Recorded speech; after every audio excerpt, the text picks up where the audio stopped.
Myths and Legends of Our Own Land. By Charles M. Skinner. Volume 8. On the Pacific Slope. Contents: The Voyager of the Waltzman News of Tacoma, The Devil and the Dolls Cascades of the Columbia, The Death of Umatilla Hunger Valley, The Wrath of Manitou, The Spook of Misery Hill, The Queen of Death Alley, Bridal Veil Fall, The Governor's Right Eye, The Prisoner and American Shaft. On the Pacific Slope. On the Voyager of WHULGE. Like the ancient Greeks, the Suash of the Northwest invest the unseen world with spiritual intelligence. Every tree has a soul.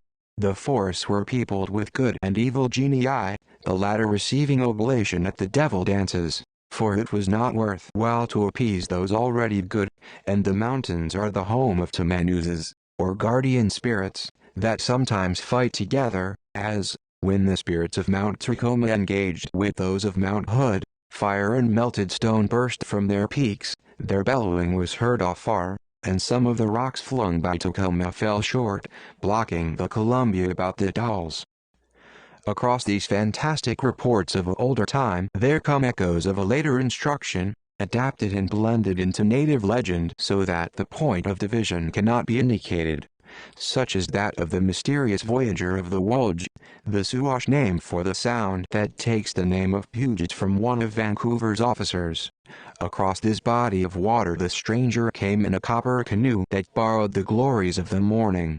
When he had landed and sent for all the red men, far and near, he addressed to them a doctrine that provoked expressions of contempt, a doctrine of love. To fight and steal no more, to give of their goods to men in need, to forgive their enemies. They could not understand such things. He promised, this radiant stranger, to those who lived right, eternal life on seas and hills more fair than these of earth, but they did not heed him.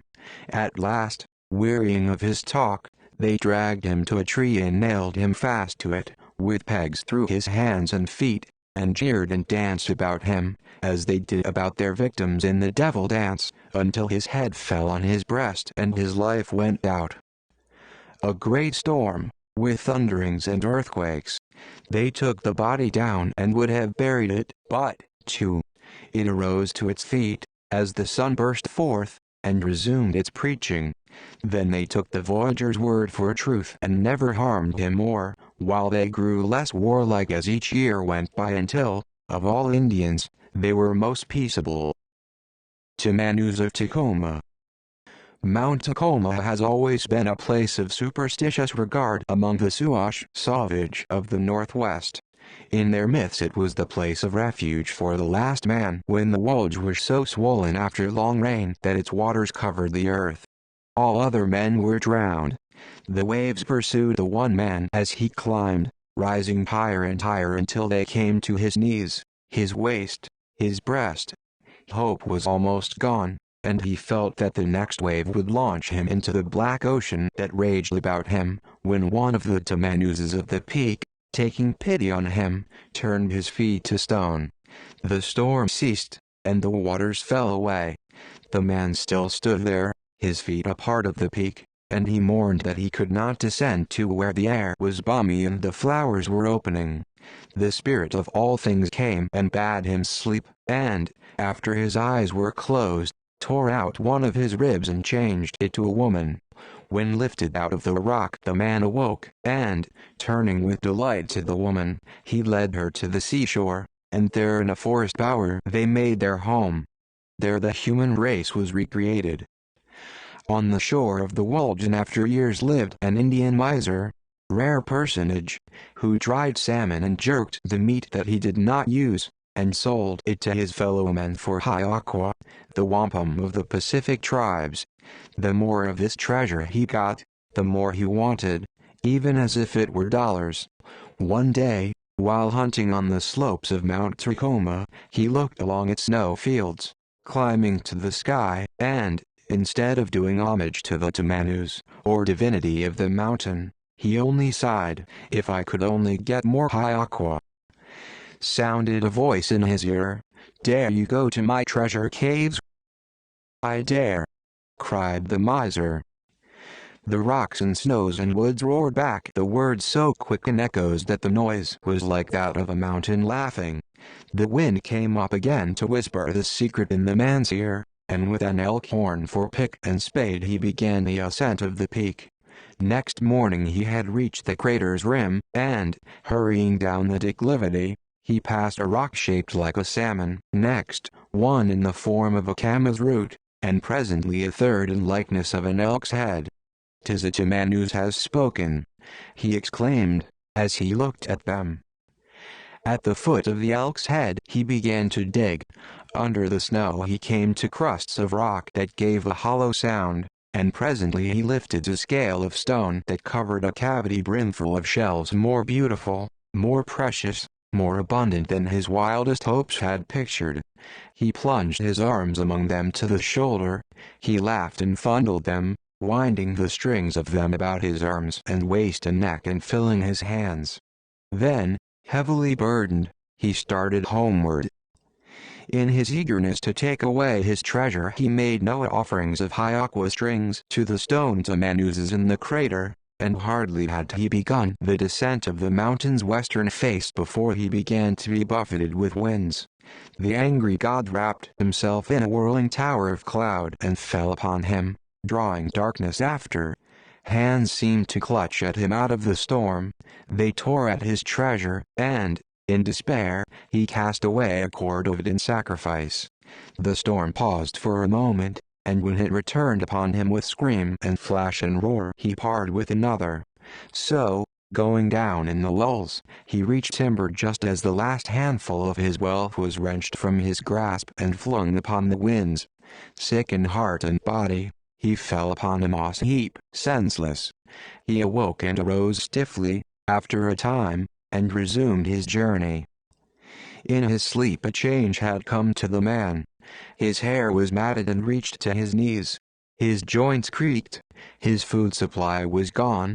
But he picked camas bulbs and broke his fast, and the world seemed fresh and good to him. He looked back at Tacoma and admired the splendor of its snows and the beauty of its form, and had never a care for the riches in its crater. The wood was strange to him as he descended, but at sunset he reached his wigwam, where an aged woman was cooking salmon. Wife and husband recognized each other, though he had been asleep and she a sorrowing for years. In his joy to be at home, the miser dug up all his treasure that he had secreted and gave of his wealth and wisdom to whoso needed them. Life, love, and nature were enough, he found, and he never braved that Tamanus again. The Devil and the Dolls. In days when volcanoes were playing in the northwest and the sternly beautiful valley of the Columbia was a hell of ash and lava, the fiend men of the land met at intervals on the heated rocks to guzzle and riot together. It was at one of these meetings in the third summer after Tacoma had stopped spouting that the devil urged a lesson from the growing peace and joy of nature, and prayed the fiend men to desist from killing and eating each other and live in love. With a howl of rage at such a proposal they set upon him, tossing their tails in such a threatening manner that he deemed it best to be off, and as his hoofs clattered over the country his brain was busy in devising an escape.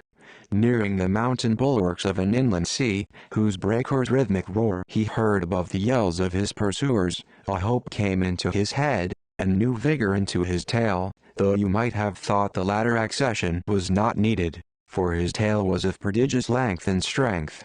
He whirled this limb aloft and beat it on the earth. A chasm opened at the stroke, and the devil skipped across to the safe side of it. Safe? No, for the fiend men in advance took the leap and came beside him. The tormented one could thrash any two of them at once, but he was not equal to 1,000. He brandished his weapon once more and it fell with a crash. Earth shook, dust arose in clouds, and a deeper cleft than before yawned through the valley. Again the fiend men tried to reach him, and, though the gap was bigger and many fell into it, hundreds made the jump and overtook him. He must make one more attempt. The tail revolved for a third time, and with the energy of despair he flailed the ground with it. A third ravine was split through the rock, and this time the earth's crust cracked away to the eastward, giving outlet to the sea, which came pouring through the canyon, breaking rocks from mountains and grinding them to powder in its terrific progress. Gasping with fatigue, the unhappy one toiled up a hill and surveyed his work with satisfaction, for the flood engulfed the fiend men and they left no member of their race behind them. When they had all been happily smashed or drowned, the devil skipped lightly over the channels he had cut and sought his family, though with a subdued expression of countenance, for his tail, his strength and pride, was bruised and broken beyond repair, and all the little imps that he fathered to the world afterward had little dangling tails like monkeys instead of megatheriums, and in time these appendages disappeared. But what was the use of them? The fiend men they had fought against were dead, and the rising race they could circumvent by subtler means. The inland sea drained off. Its bed is now the prairie, and the 3 strokes of the devil's tail are indelibly recorded in the bed of the Columbia at the Dalles. And the devil never tried to be good again. Cascades of the Columbia. When the Siwash, as the Northwestern Indians called themselves, were few, Mount Hood was kept by the spirit of storms, who when he shook his robe caused rain or snow to fall over the land, while the fire spirit flashed his lightnings from Mount Adams. Across the vale between them stretched a mighty bridge of stone, joining peak to peak, and on this the Siwash laid his offering of salmon in dressed skins. Here, too, the tribal festivals were kept. The priestess of the Archmentone, who fed the fire on the tribal altar, unimpassioned by a mortal throb, had won the love of the wild Tamanuses of the mountains, but she was careless alike of coaxing and threats, and her heart was as marble to them. Jealous of each other, these 2 spirits fell to fighting, and, appalled by the whirl of fire and cloud, of splintering trees and crumbling rocks, the Indians fled in terror toward the lowlands. But she, unhurt and undaunted, kept in her place, and still offered praise to the one God. Yet she was not alone, for watchful in the shadow of a rock stood a warrior who had loved her so long, without the hope of lovers, that he, too, had outgrown fear. Though she had given him but passing words and never a smile, his own heart was the warmer and the heavier with its freight, and it was his way to be ever watching her in some place where she might not be troubled by the sight of him.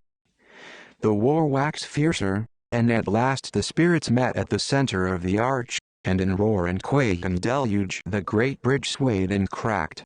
The young man sprang forward. He seized Mentone in his arms. There was time for one embrace that cheated death of sorrow. Then, with a thunder like a bursting world, the miles of masonry crashed down and buried the 2 forever.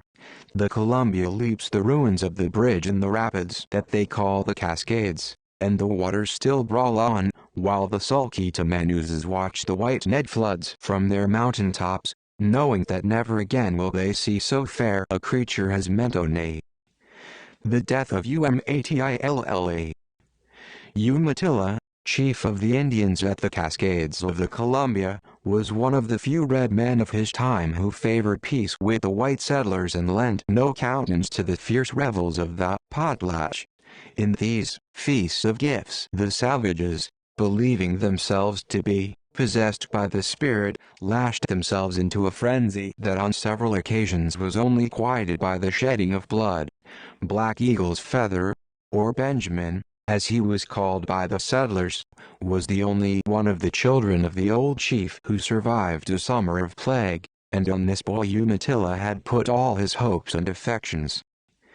The lad had formed a great trust in his white teacher, a college-bred man from the East, who had built a little schoolhouse beside the Columbia and was teaching the Indian idea how to shoot something beside white people. This boy and his teacher had hunted together, they had journeyed in the same canoe, had tramped over the same trail to the great falls of the Missouri, and at the giant spring had seen the Piegans cast in their gifts, in the belief that the Manitou of the place would deliver them in the hereafter to the sun god, whom they worshipped. One day Benjamin fell ill, and the schoolmaster saw that he, too, was to die of the plague. Old Umatilla received the news with Indian stoicism, but he went into the forest to be alone for a time. When he returned, day was breaking and a flock of wild geese trumpeted overhead. The boy heard them, and said, "Boston Tillicum, white man, does the Great Father tell the geese where to go?" "Yes." "Then he will tell me, too?" "Yes." "We shall never go back to the Missouri together, my father." "We will watch over him." "That is well." And, in a few hours, he had entrusted the guidance of his soul through the world of shadows to the white man's unseen father. Umatilla sat beside the body through the night, and in the morning he called his people together. He told them that he was prepared to follow his boy out of the world, but that first he wanted to have their promise that they would no longer war on the whites, but look to them for friendship and guidance. There was some murmuring at this, for the ruder fellows were already plotting a descent on the settlers, but Umatilla had given them great store of goods at the last potlatch, and they reluctantly consented. The venerable chief ordered them to make a grave for Benjamin like the white man's, and, when it had been dug, 4 warriors laid the body of his son within it. Then, standing at the brink, the chief said, "My heart is growing cold, for it is in the grave there with my son. When I take 3 steps to the side of him, I, too, shall die. Be good to the white man, as you have said, and bury us both together. Great Spirit, I come." And, sinking to the ground, the old man's life ebbed in a breath. They buried him and his son in a single grave, and next day they went to the teacher and asked him to lead and instruct them. And with that year ended all trouble between red and white men along the Columbia. Hunger Valley. East of San Francisco is a narrow valley opening to the Bay of San Pablo. In spite of its pleasant situation and fruitful possibilities, it had no inhabitants until 1820, when Miguel Zamacona and his wife Amelia strayed into it, while on a journey, and, being delighted with its scenery, determined to make it their home. In playful mockery of its abundance, they gave to it the name Alhambra, Hunger Valley.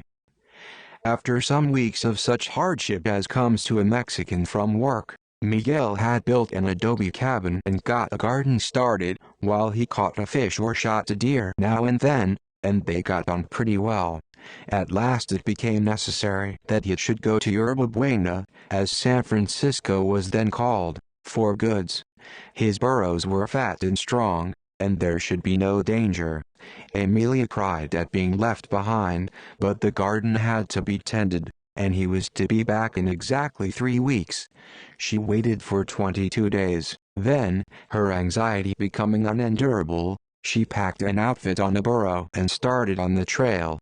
From time to time she called his name, and "Miguel" echoed sweetly from hills and groves, but there was no other answer, save when an owl would hoot. Rolled in a blanket, she slept on lupin boughs, but was off at peep of day again, calling, high and clear among the solitudes. During the 2nd day her burro gave a rasping bray, and a hee-haw answered from the bush. It was Miguel's burro. He had come at last. Leaping to her feet, in her impatience, she ran to meet him, and found him lying on the earth, staring silently at the sky. All that day she sat beside him, caressing his hand, talking, crying, bathing his face with water from the marsh, the poison marsh, and it was not until sunset that she could bring herself to admit that he was dead, had been dead for at least 2 days. She put the blanket over him, weighted it with stones, and heaped reeds upon it. Then she started for home. A wandering trader heard her story, but years elapsed before any other settler entered Hunger Valley. They found her skeleton then in the weedy garden. The adobe stands tenantless in the new village of Martinez, and the people have so often heard that the ghosts of the Zamaconas haunt the place that they have begun to disbelieve it. The Wrath of Manitou. The county called Kern, in California, lies mostly in a circular valley, And long, long before the evil one had created the pale face, it was the home of a nation advanced in arts, who worshipped the Great Spirit in a building with a lofty dome. But the bravery and wisdom of one of their own people made them forget the Manitou and idolize the man who seemed the most like him. They brought him to the temple and prayed and sang to him, and held their sacred dances there, so angering God that he rent the earth and swallowed them. Nothing was seen of this people for years after, but their stone tools were left on neighboring hillsides. Manitou even poured water into the valley, and great creatures sported in the inland sea.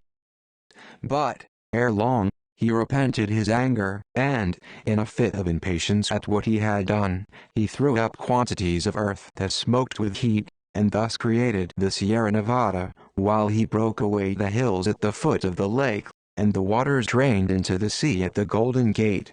This again made dry land of the valley, and, opening the earth once more, he released the captive tribe. The imprisoned people had not forgotten their arts nor their boldness. They made the place blossom again. They conquered other tribes, and Manitou declared them his chosen ones, from whom alone he would accept sacrifice.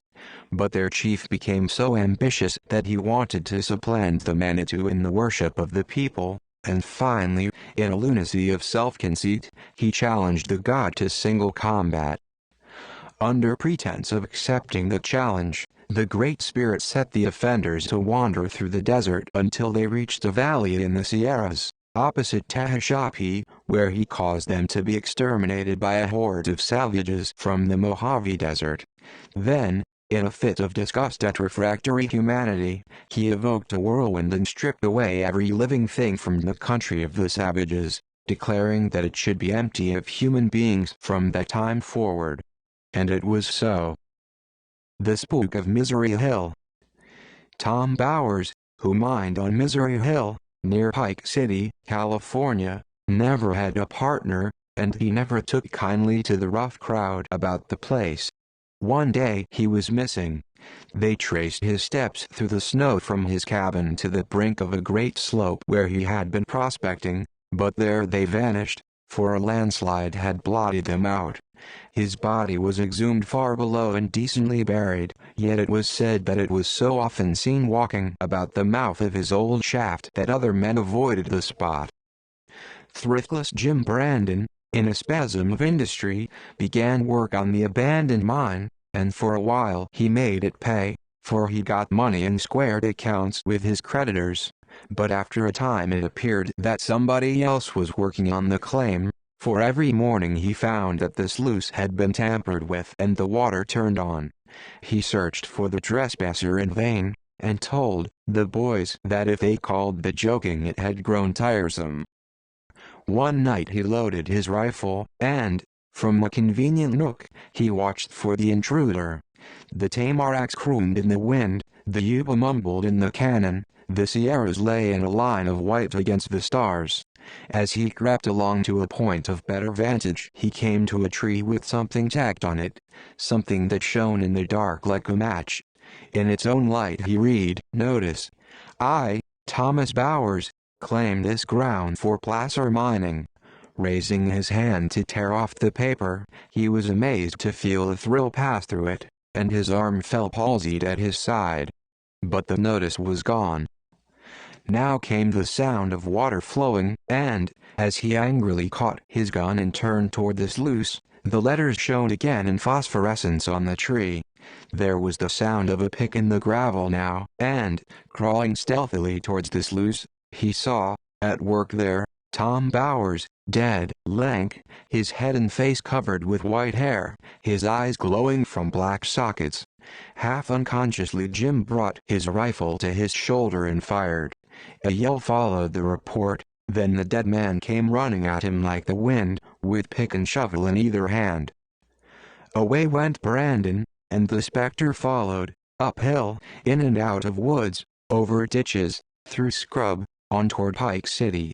The miners were celebrating a new find with liberal potations and a dance in the saloon when, high above the crash of boots, the shouted jokes, the laughter, and the clink of glasses, came a sound of falling, a scream, then silence. They hurried into the road. There lay Brandon's rifle, and a pick and shovel with T.B. cut in the handles. Jim returned no more, and the sluice is running every night on Misery Hill. The Queen of Death Valley.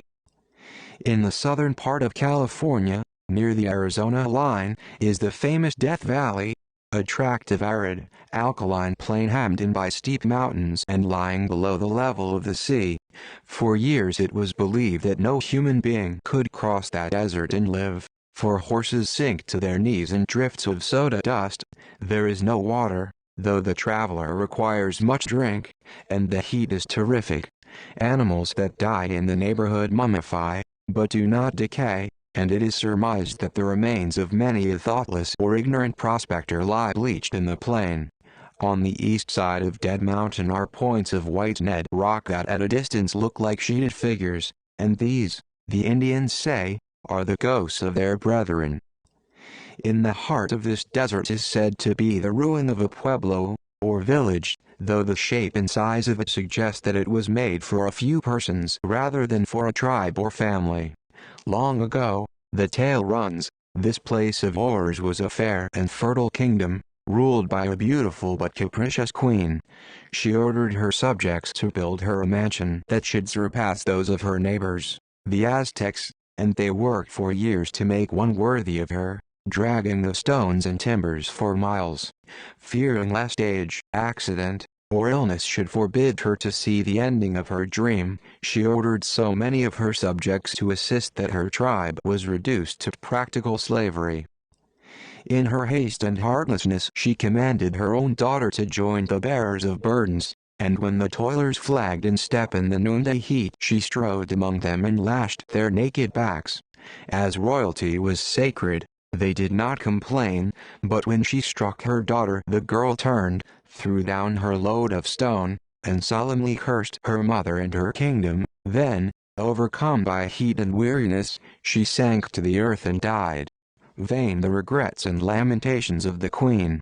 The sun came out with blinding heat and light, vegetation withered, animals disappeared, streams and wells dried up, and at last the wretched woman gave up her life on a bed of fever, with no hand to soothe her dying moments, for her people, too, were dead. The palace, half completed, stands in the midst of this desolation, and sometimes it seems to lift into view of those at a distance in the shifting mirage that plays along the horizon. Bridal Veil Fall. The vast ravine of Yosemite, Grizzly Bear, formed by tearing apart the solid Sierras, is graced by many waterfalls raining down the mile-high cliffs. The one called Bridal Veil has this tale attached to it. Centuries ago, in the shelter of this valley, lived Budakanula and his tribe. A good hunter, he, a thoughtful saver of crops and game for winter, a wise chief, trusted and loved by his people. While hunting, one day, the tutelary spirit of the valley, the lovely Tiziac, revealed herself to him, and from that moment he knew no peace, nor did he care for the well-being of his people, for she was not as they were. Her skin was white, her hair was golden, and her eyes like heaven. Her speech was as a thrush song and led him to her, but when he opened his arms she rose lighter than any bird and vanished in the sky. Lacking his direction, Yosemite became a desert, and when Tiziac returned she wept to see the cornlands grown with bushes and bears rooting where the huts had been. On a mighty dome of rock she knelt and begged the Great Spirit to restore its virtue to the land. He did so, for, stooping from the sky, he spread new life of green on all the valley floor, and smiting the mountains he broke a channel for the pent-up meltings of the snows, and the water ran and leaped far down, pooling in a lake below and flowing off to glad another land. The birds returned, the flowers sprang up, corn swayed in the breeze, and the people, coming back, gave the name of Tiziac to South Dome, where she had knelt. Then came the chief home again, and, hearing that the spirit had appeared, was smitten with love more strong than ever. Climbing to the crest of a rock that spires 3,000 feet above the valley, he carved his likeness there with his hunting knife, so that his memory might live among his tribe. As he sat, tired with his work, at the foot of the Bridal Veil, he saw, with a rainbow arching around her, the form of Tiziac shining from the water. She smiled on him and beckoned. His quest was at an end. With a cry of joy he sprang into the fall and disappeared with Tiziac. 2 rainbows quivered on the falling water, and the sun went down. The governor's right eye. Old Governor Hermenegildo Salvatierra, of Presidio, California, sported only one eye, the left, because the other had been shot out by an Indian arrow. With his sound one he was gazing into the fire, on a windy afternoon in the rainy season, when a chunky man in a sou'wester was ushered into his presence, and after announcing that he was no other than Captain Peleg Scudder, of the schooner General Court, from Salem, he was made welcome in a manner quite out of proportion in its warmth to the importance that such a disclosure would have for the everyday citizen. He was hailed with wassail and even with wine.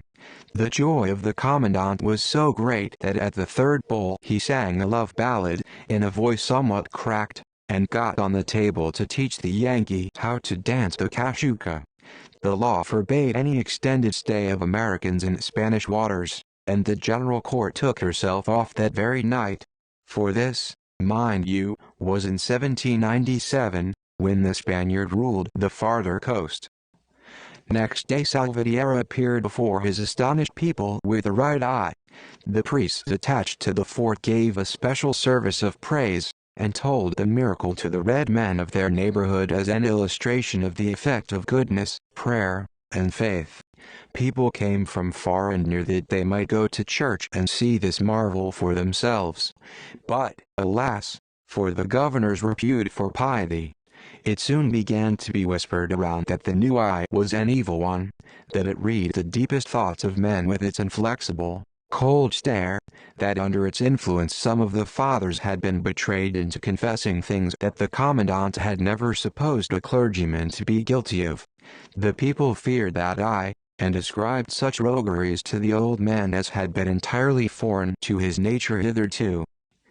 This common fear and suspicion reacted, inevitably, and Salvatierra began, unconsciously, to exhibit some of the traits that his subjects said he possessed. He changed slowly from the indulgent parent to the stern and exacting lawgiver.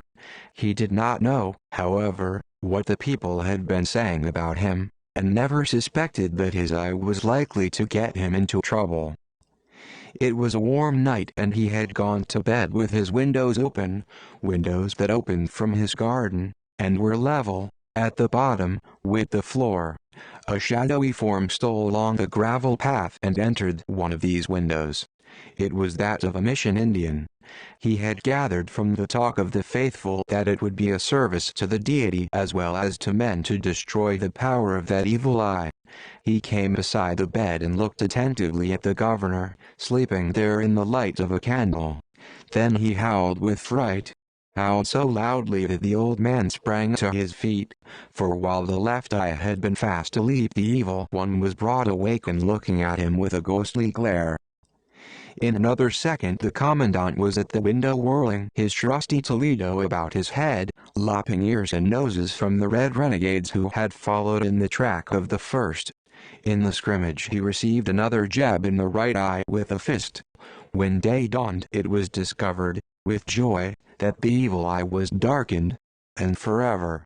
The people trusted him once more, finding that he was no longer an object of dread. His voice became kinder, his manner more gentle. A heavy and unusual rain, that had been falling, passed off that very day, so that the destruction from flood, which had been prophesied at the missions, was stayed, and the clergy sang Te Deum in the church. The old commandant never, to his dying day, had the heart to confess that the evil eye was only a glass one. The prisoner in American shaft. An Indian seldom forgets an injury or omits to revenge it, be it a real or a fancied one. A young native of the New Almanan district, in California, fell in love with a girl of the same race, and supposed that he was prospering in his suit, for he was ardent and the girl was, seemingly, not averse to him. But suddenly she became cold, avoided him, and answered his greetings, if they met, in single words. He affected to care not greatly for this change, but he took no rest until he had discovered the cause of it. Her parents had conceived a dislike to him that later events proved to be well-founded, and had ordered or persuaded her to deny his suit. His retaliation was prompt and Indian-like. He killed the father and mother at the first opportunity, seized the girl when she was at a distance from the village, and carried her to the deserted quicksilver mine near Spanish Camp. In a tunnel that branched from American shaft he had fashioned a rude cell of stone and wood, and into that he forced and fastened her. He had stocked it with water and provisions, and for some weeks he held the wretched girl a captive in total darkness, visiting her whenever he felt moved to do so until, his passion sated, he resolved to leave the country. As an act of partial atonement for the wrong he had done, he hung a leather coat at the mouth of the tunnel, on which, in picture writing, he indicated the whereabouts of the girl. Search parties had been out from the time of her disappearance, and one of them chanced on this clue and rescued her as she was on the point of death. The savage who had exacted so brutal and excessive a revenge fled afar, and his whereabouts were never known.